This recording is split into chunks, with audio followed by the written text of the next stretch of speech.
Jika Zaid syahid, maka akan digantikan oleh Ja'far bin Abi Thalib, kata Nabi ini.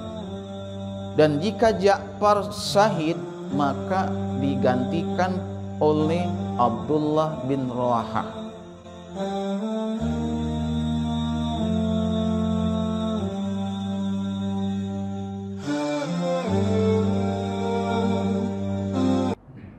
Bismillahirrahmanirrahim. Assalamualaikum warahmatullahi wabarakatuh.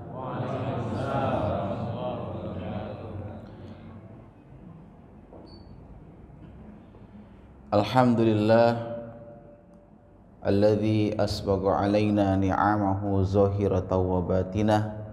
Asyhadu an la ilaha illallah wahdahu la syarikalah wa asyhadu anna Muhammadan abduhu wa rasuluh la nabiyya ba'dah.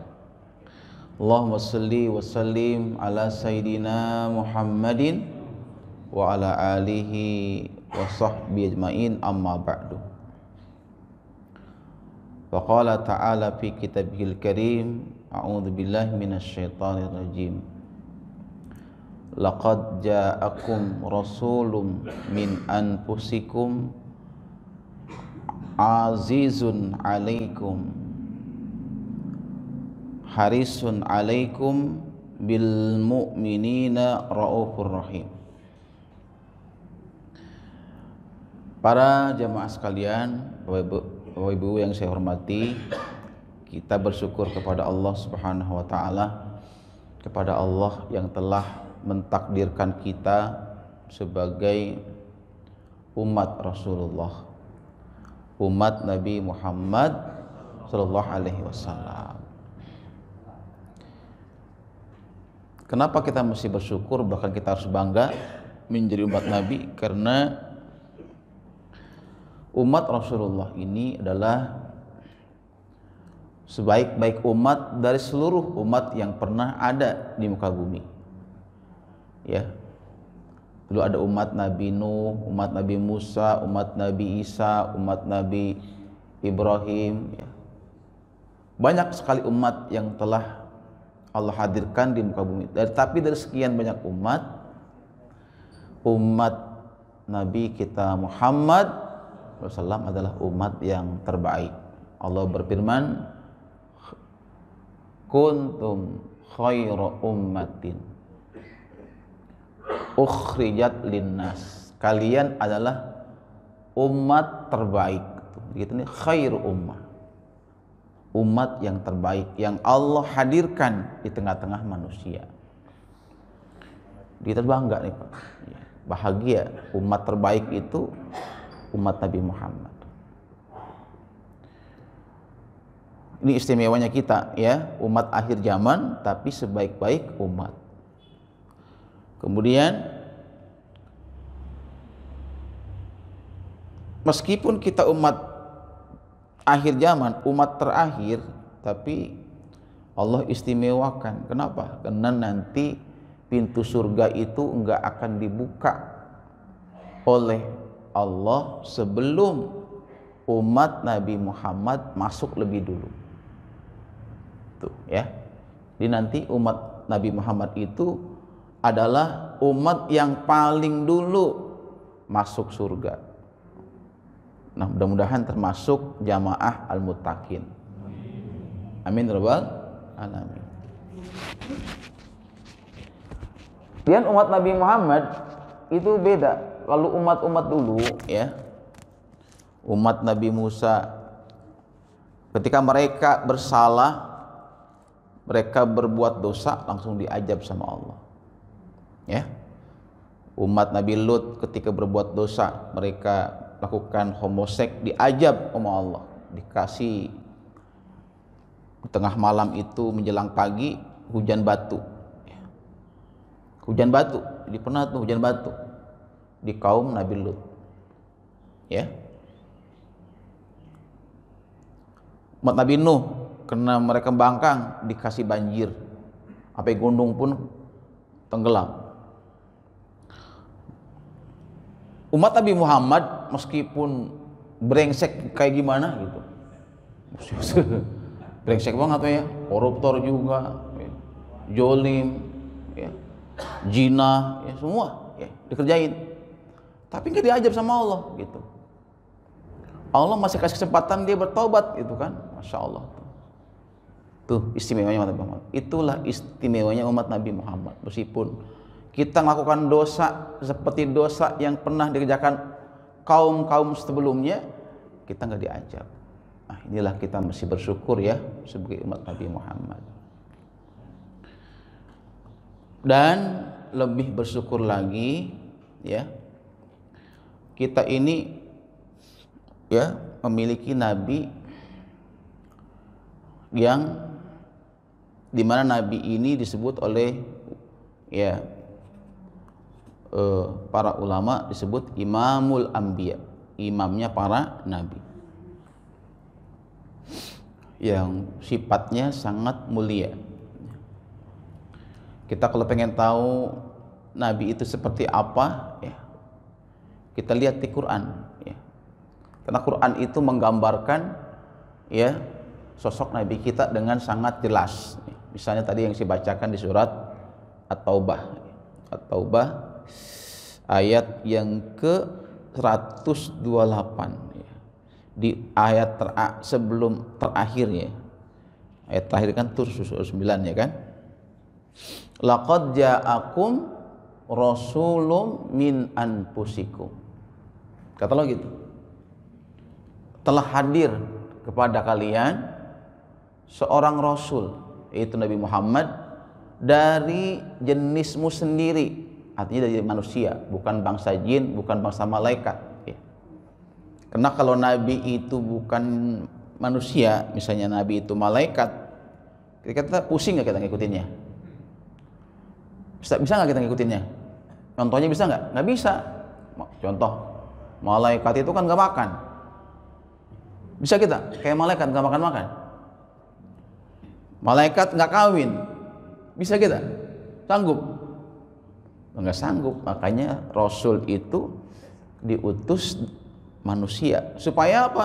Supaya dia bisa kita jadikan model, kita tiru gitu. Sifat-sifatnya, bagaimana Nabi makan, bagaimana Nabi itu minum, bagaimana Nabi itu tidur, bagaimana Nabi itu hubungan suami istri, itu semua kan dicontohkan sama Nabi supaya itu sebagai panduan kita gitu loh ya, sehingga kita itu bisa maulid tiap hari gitu loh, bukan hanya Rabiul Awal. Jadi maulid itu hakikatnya adalah di saat kita bersama Nabi ya, sehari-hari bersama Nabi, dengan kita biasakan kebiasaan Nabi, kita teladani Nabi, akhlaknya, itulah sejatinya kita lagi maulid jemaah sekalian. Saat kita lagi menyampaikan salawat Allahumma sholli ala sayyidina Muhammad wa ala sayyidina Muhammad, itu kita sedang maulid gitu. Maulid itu tiap hari, nggak usah nunggu Rabiul Awal gitu. Tiap hari kita maulid gitu loh jemaah sekalian. Ya. Saat kita sedang syiarkan agamanya, membela agamanya, ya. Kita sedang maulid gitu. Ya. Di situ, ya.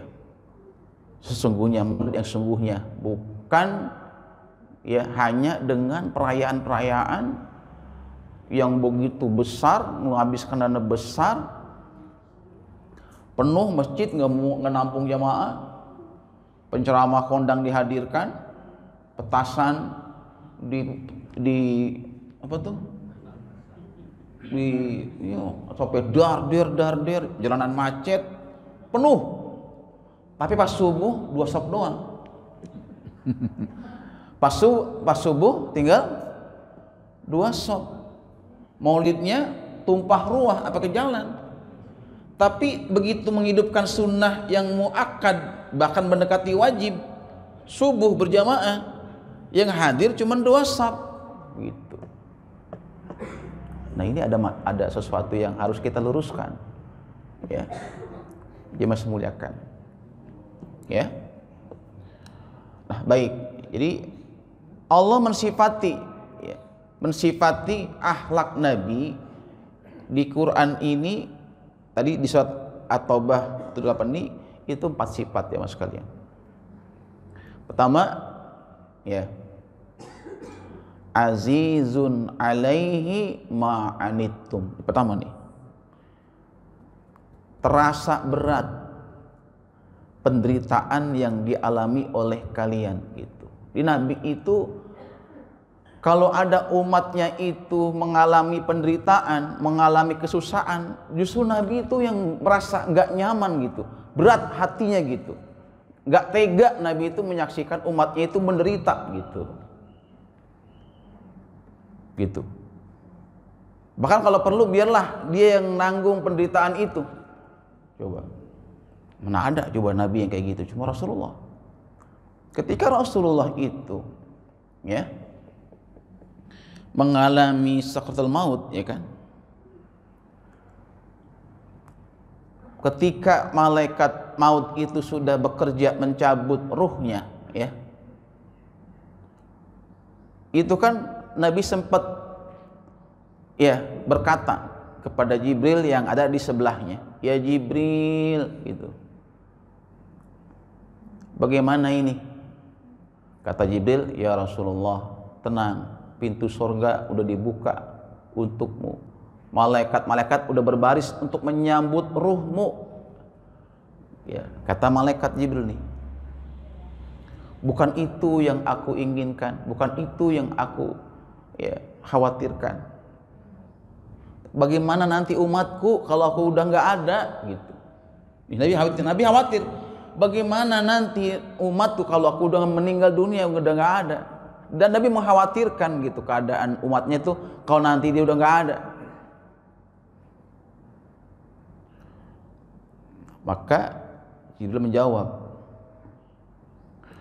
selama umatmu berpegang teguh dengan Quran dan Sunnah, mereka akan baik-baik saja, nggak akan sesat. Gitu. Dan pintu surga tidak akan dibuka sebelum umatmu seluruhnya masuk. Baru Nabi itu, alhamdulillah, tersenyum Nabi, senyum tuh Nabi, dengar kayak gitu. Ya. Kemudian ya, ketika ya ruhnya itu udah mulai ditarik perlahan-lahan dari kakinya ke betisnya, keluar keringat tuh Nabi, keringat banyak ya di pangkuan Aisyah. Nabi lirih berkata, wahai Jibril, gitu, betapa dahsyatnya sekarat ini. Kalau seperti ini ya Jibril, timpakan semuanya ini kepadaku. Jangan sampai dialami nanti oleh umatku. Bayangin coba. Nabi kepingin tuh, biarlah Nabi aja yang ngerasain gitu, yang ngerasain dahsyatnya sakaratul maut. Jangan sampai kita ngalamin gitu loh. Itu yang namanya azizun alaihi ma'anittum, terasa berat olehnya penderitaan yang dialami oleh kalian. Di Nabi itu orangnya kayak gitu ya. Dan ini kan luar biasa ya, pemimpin seperti ini ya. Kalau bisa biarlah aku aja yang susah, kalian jangan. Itu kan luar biasa ya kan. Harisun alaikum bil mu'minin. Yang kedua, ya. Nabi sangat menginginkan keselamatan, kebaikan ya, kepada kalian. Nabi kepingin umat itu semuanya baik-baik aja, selamat gitu semuanya, bahagia, nggak ada yang masuk neraka, nggak ada yang sampai menderita gitu. Nabi kepingin seperti itu. Harisun alaikum, Nabi itu sangat menginginkan keselamatan, kebaikan ya, kepada umatnya gitu. Ini sifat Rasulullah ya, sangat ya peduli ya, sangat penyayang ya. Rauf ya, keempat, yang ketiga, dan Nabi itu penyantun ya, penghibah, dermawannya luar biasa ya, nggak tegaan, tinggi sifat sosialnya, itu Raufur Rahim. Rahim itu keempat, penyayang. Di Nabi itu penyantun, penyayang. Di Allah tuh mensifati beberapa nabi itu di Quran beda-beda. Contoh, Nabi Musa itu sifatnya apa? Di Al-Qasas, qawiyun amin, kuat, ya. Amin, dan bisa dipercaya, ya. Kuat dia, sekali gaplok mati orang. Iya, sekali tampar orang mati. Musa tuh. Makanya begitu dia ngelihat putri Nabi Shu'aib lagi nungguin aja tuh. Nungguin apa? Nungguin antrian yang panjang. Laki-laki semuanya lagi pada minumin kambingnya. Nabi Musa tanya, kenapa kamu enggak ikut sana? Saya enggak sanggup melerai mereka, kami lemah perempuan. Kami juga enggak mau campur-campur dengan laki-laki. Maka Nabi Musa, tuh laki-laki itu yang lagi pada ini, ya dengan tangannya itu dia apain tuh? Di ini dah, dilerai. Minggir nih. Ini perempuan dulu nih, lu ini perempuan dulu. Ya. Koyun gitu. Sendirian dia hadapin tuh laki-laki itu. Minumin kambingnya diminumin. Makanya begitu pulang itu anaknya, kok pulangnya lebih awal, biasanya pulang ke rumah malam gitu. Kaget tumben, kamu kok pulangnya lebih awal? Tadi ada yang nolongin. Siapa? Nggak tahu tuh, orang asing kayaknya gitu. Kita belum nggak pernah ketemu tuh orang gitu. Musa duduk aja di pinggir, di bawah pohon, ngarep-ngarep, nah lapar ya kan, nggak ada orang, nggak ada saudara di negeri Madian tuh kan. Datang tuh anak perempuannya, panggil tuh, suruh kemari. Ya. Cepat tahu dia butuh pertolongan, dipanggil. Ya. Dipanggil, diundang. Kamu diundang ayah untuk membalas kebaikan kamu, traktir makan, begitu. Oh senang banget ya, gitu. Ya kan? Baik, kamu jalan duluan, saya belakangan, kata Musa. Jalan duluan nih. Namanya padang pasir, pas jalan tuh kesingkap-singkap tuh. Apanya? Kan padang pasir ya, banyak angin tuh, sepoi, kesingkap-singkap apanya? Bajunya, sehingga betisnya kelihatan. Nabi Musa kan, waduh, berabe nih kalau begini. Kalau kita mah, wah mantep nih gitu ya. Gitu. Masya Allah. Tunggu. Aku di depan, kamu di belakang. Karena aku nggak mau berbuat dosa. Akhirnya di depan. Bilangin nanti kalau jalannya belok kanan belok kiri, di depan dia. Perempuan di belakang, supaya matanya nggak ngeliat, ya, betisnya lagi tuh. Disitulah takjub tuh anaknya Nabi Shu'aib, kagum ya dengan dia. Ya. Maka begitu selesai makan, ya cerita ya, bahwa dia itu sedang dikejar-kejar Firaun, ya kan? Dia nggak tahu tuh kalau itu Nabi Shu'aib, ya kan? Kata anaknya, Pak, udah ini orang kita angkat aja jadi karyawan kita. Orangnya ini qawiyun amin, dia kuat dan orang ini bisa dipercaya. Anaknya ngomong gitu. Baru ngeliat sekali langsung lepek-lepek tuh anaknya. Ya. Ini laki-laki ini kuat dan percaya. Kata bapaknya, tidak. Justru aku ingin menikahkan dia dengan salah satu putriku. Dia dinikahin tuh Musa. Jadi Musa itu nikahnya sama anak Nabi Shu'aib jadinya ya. Karena nggak punya apa-apa, nggak punya harta, namanya dia lagi kabur kan dari Mesir ya, nggak bawa apa-apa. Mas kawinnya gembala kambing selama 10 tahun. Tuh. Dia apa kalau punya menantu nih, ya, ngelamar, nggak punya apa-apa, boleh itu Pak, suruh ngangon kambing 10. Kalau punya kambing, ya boleh, udah. Karena kamu gak punya apa-apa, nikah sama anak saya boleh.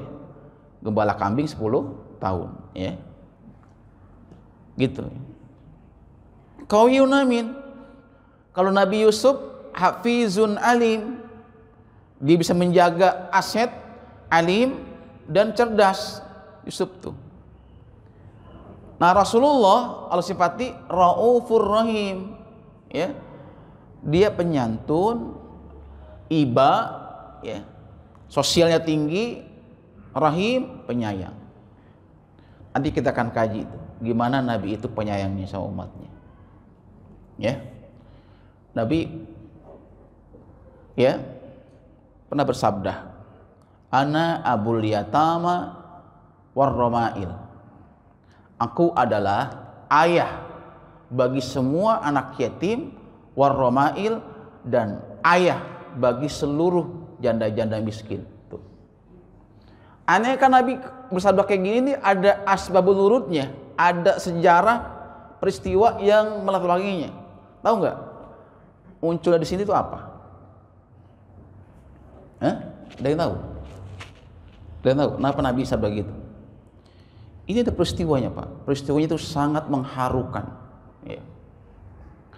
Di Nabi itu punya saudara sepupu, namanya Ja'far bin Abi Thalib. Saudara kandung Ali bin Abi Thalib. Namanya siapa? Ja'far bin Abi Thalib. Ja'far ini ketika di Mekah, ya, termasuk Islam kan, tapi kalau di Mekah ini banyak tekanan, siksaan, akhirnya Nabi menyuruh Ja'far untuk hijrah, bukan ke Madinah tapi ke Habasyah, ya, dengan beberapa sahabat yang lain, ya. Ada yang mengatakan 30, ya, ada yang bilang 40. Pimpinannya adalah Ja'far bin Abi Thalib, hijrah ke Habasyah, sekarang tuh Ethiopia, ya. Nah, ketika Rasulullah disuruh hijrah ke Madinah oleh Allah, Ja'far masih di sana, masih di Habasyah. Kemudian Rasulullah menyuruh Ja'far pulang, ya. Tapi nggak ke Mekah, langsung ke Madinah. Ini kisahnya, ya, kisahnya nih. Dan ketika itu dia sudah punya anak 4 orang, ya. Jadi dia di Habasyah itu menikah dengan Asma dan dia punya anak 4 orang, masih kecil-kecil umurnya itu, ada yang 10 tahun, 8 tahun, 7 tahun, ada yang bahkan masih, ya, ketika itu masih menyusui, ya, masih kecil. Sebulan di Madinah itu Nabi mengutus sahabat ke Syam, ya, ke raja Nasrani, mengajak mereka supaya masuk Islam, ya. Tapi utusan Nabi ini malah dibunuh di Mu'tah, dipenggal lehernya. Marah terus Rasulullah. Kenapa? Karena utusan Nabi yang mesti dihormati malah dibunuh di Mu'tah. Maka setelah sholat zuhur, Nabi kumpulkan semua sahabat, ya, kumpullah para sahabat Nabi itu, dan Nabi, ya, berencana untuk menyerang, ya, orang-orang kafir yang sudah berani-beraninya membunuh sahabat Nabi itu. Maka kumpullah 3.000 orang, ya. Nabi bersabda, pasukan ini akan dipimpin oleh 3 orang. Dan baru itu perang panglimanya 3 orang, biasanya 1, ya. Tapi ini kondisinya genting, 3 orang. Pertama Zaid bin Harisah, ya.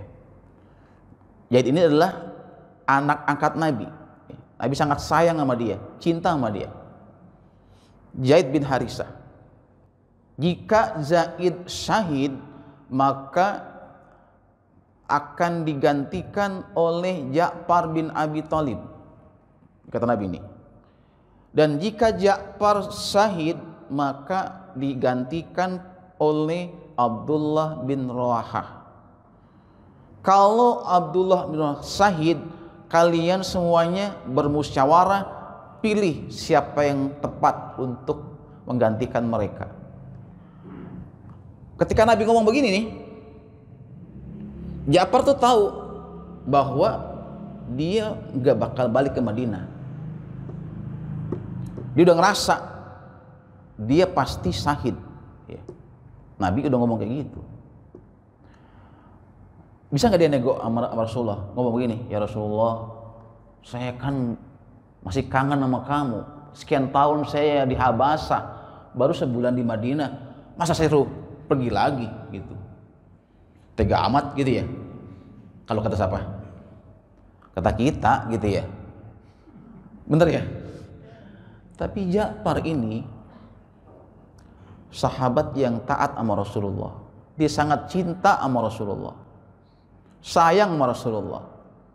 Tapi kecintaannya kepada Rasulullah, ya, kecintaannya sama Nabi, ya, tanpa syarat, ya, itu membuat dia nggak bisa menolak perintahnya, ya. Padahal dia berpikir tuh anaknya masih kecil-kecil, ya. Nanti kalau dia syahid siapa yang ngurusin gitu loh, ya. Maka di malam sebelum keberangkatan itu, Ja'far bin Abi Thalib, anaknya itu dipelukin atau diciumin gitu. Karena dia ngerasa nih nggak bakal balik lagi ke Madinah. Diciumin dan dia pesan sama istrinya, wahai istriku, jagalah anak kita baik-baik. Karena aku dapat tugas yang cukup berat dari Rasulullah gitu. Jaga mereka, ya. Jangan sakiti mereka, sayangi mereka. Itu kata Ja'far bin Abi Thalib. Sok paginya berangkat, ya. 3.000 pasukan berangkat, dipimpin 3 panglima perang, ya. Dan ternyata pasukan Romawi itu menyambut mereka di Mu'tah 100.000 orang. Imbang nggak tuh, Bu? Imbang nggak? 3.000 lawan 100.000, imbang apa kagak? Enggak bakal seimbang. Ya, enggak seimbang. Maka ketika itu Rasulullah nggak ikut perang, ya, di Madinah. Tapi Allah itu bisa, ya, membuat Rasulullah itu bisa menyaksikan pertempuran itu detil. Padahal jarak Mekah tuh sama Mu'tah tuh sekarang itu udah Yordania, ya, Yordan. Itu jaraknya berapa kilo tuh? Ribuan kilometer. Maka ketika Nabi itu duduk di Masjid Nabawi dengan sahabat-sahabatnya, Nabi cerita di depan sahabatnya, pertempuran sedang terjadi dengan nggak seimbang, ya, umat Islam terdesak saat ini. Zaid bin Harisah, ya Allah, dia sudah syahid. Sekarang pasukan dipimpin oleh Ja'far bin Abi Thalib. Nabi cerita gitu, ya Allah, Ja'far putus tangannya sebelah kiri, diambil itu bendera dengan tangan kanannya.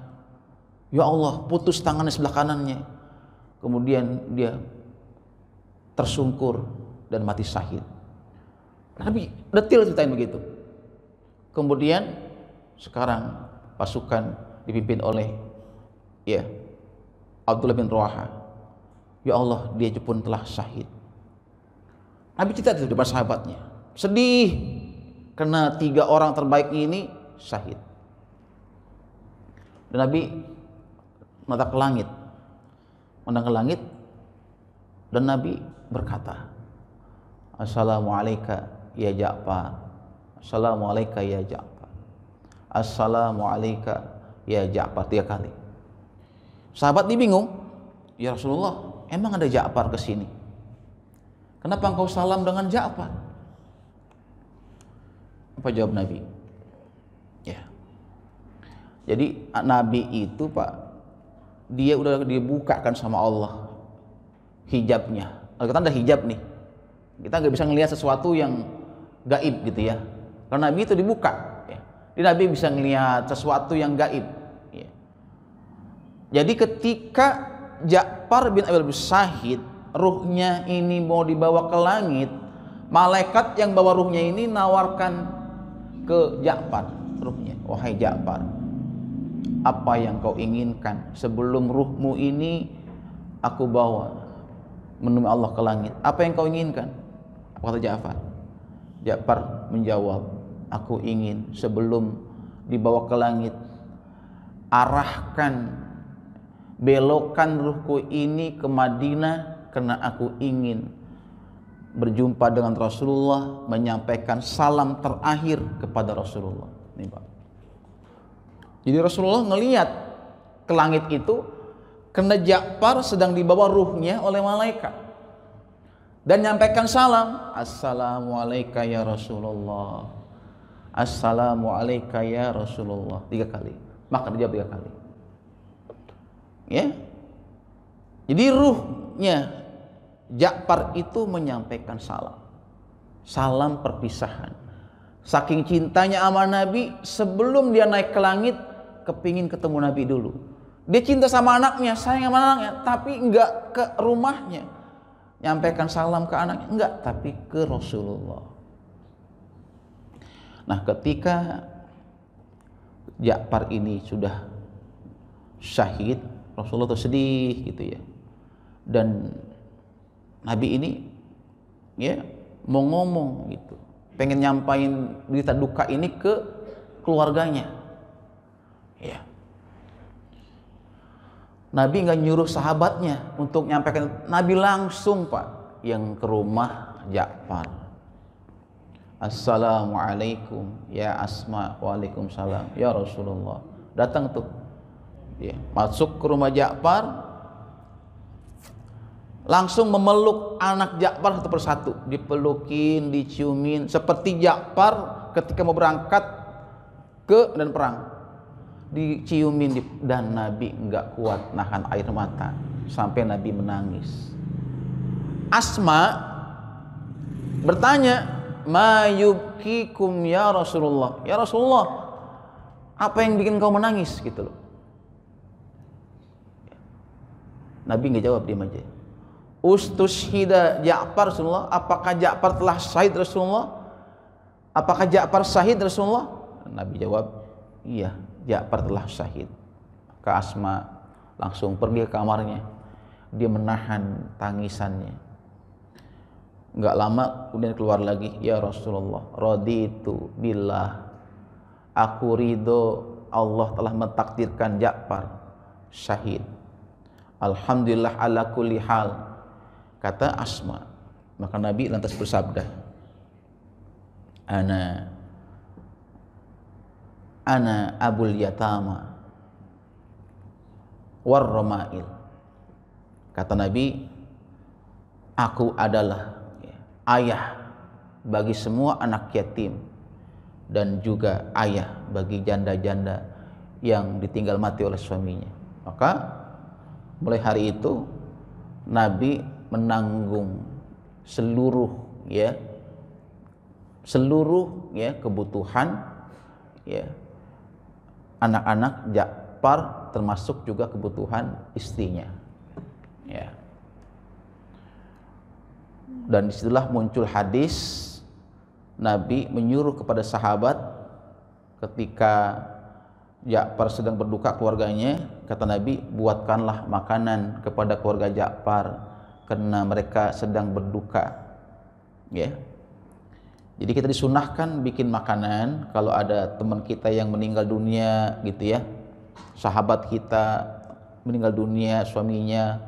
Itu dari hadis ini muncul perintah kita itu justru yang bikin makanan untuk yang meninggal dunia, bukan dibalik.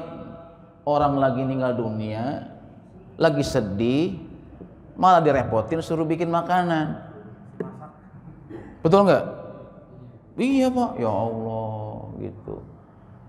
Jadi kalau kita baca sejarah Nabi itu, justru Nabi nyuruh kepada kita agar kita tuh care.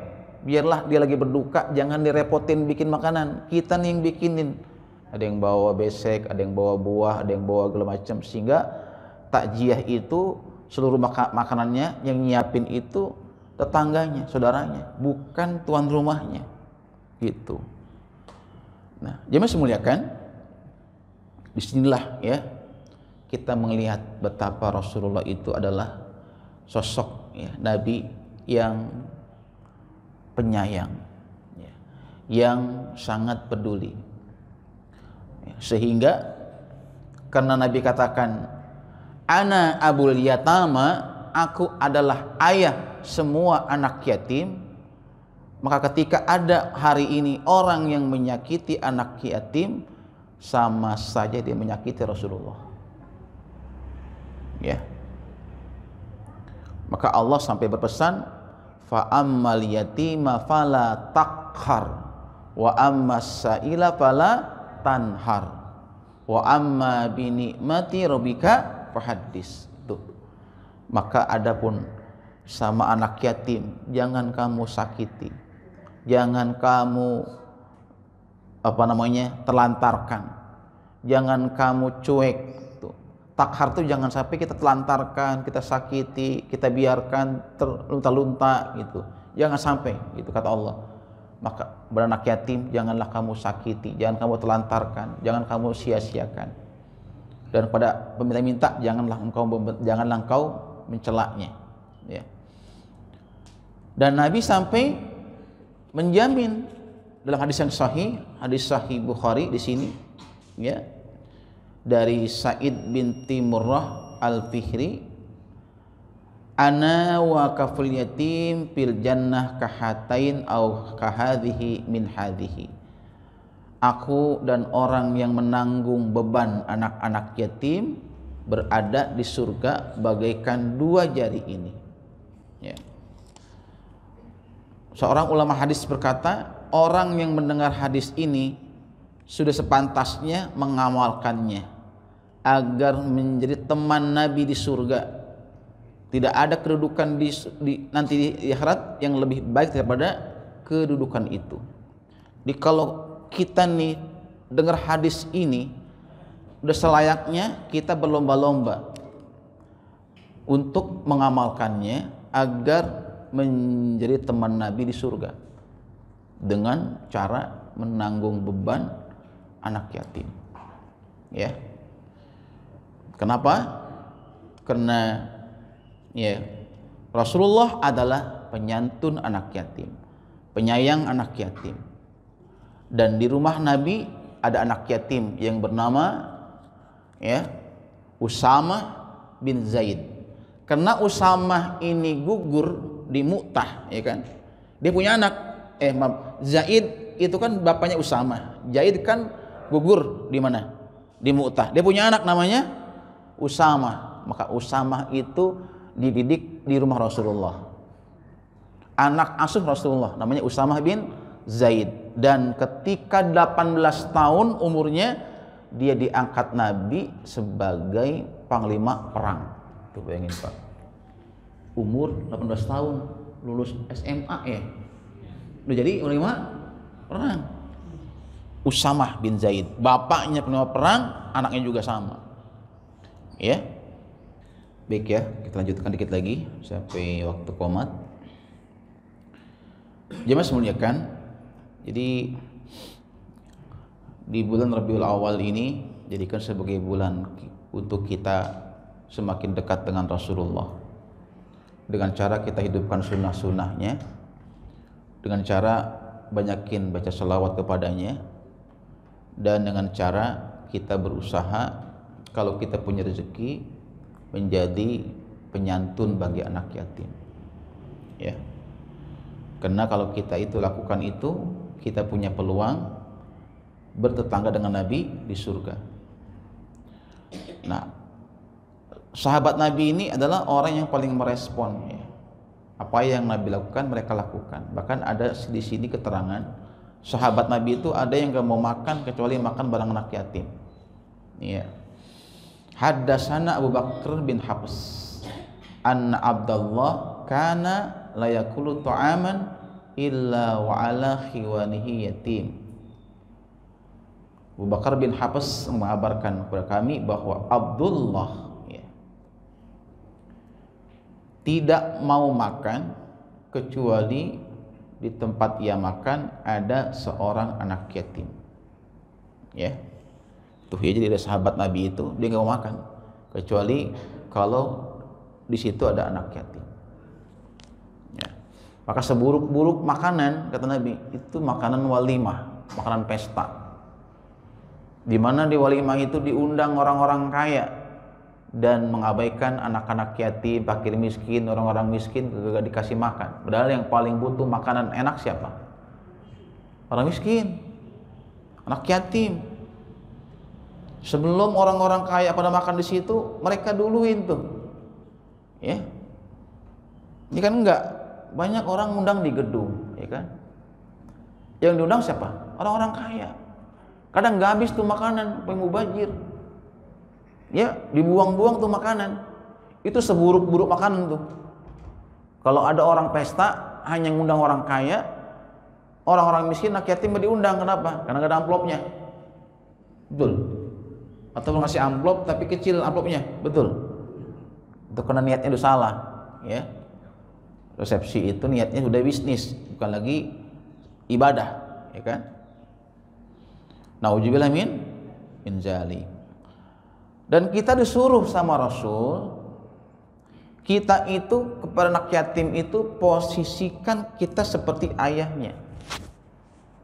Ya. Kata Nabi, kun lil yatim kal abir rahim. Ya. Kun lil yatim kal abir rahim. Jadilah kalian, ya, terhadap anak yatim seperti ayah yang penyayang. Tuh. Kenapa? Karena yatim udah kehilangan ayah. Sosok ayah tuh hilang. Maka kita yang menjadi orang tua asuhnya, jadikan kita seperti ayahnya. Tuh. Posisikan seperti ayahnya. Maka Nabi ketika datang ke rumah, ya, Ja'far bin Abi Thalib, dia berlaku seperti ayah, ya. Dipelukin tuh anak satu-satu, 4 orang itu kecil-kecil masih, ya, kecil-kecil, dipelukin, diciumin. Nabi posisikan seperti ayah. Dan Nabi katakan, aku sekarang yang menjadi ayah kalian.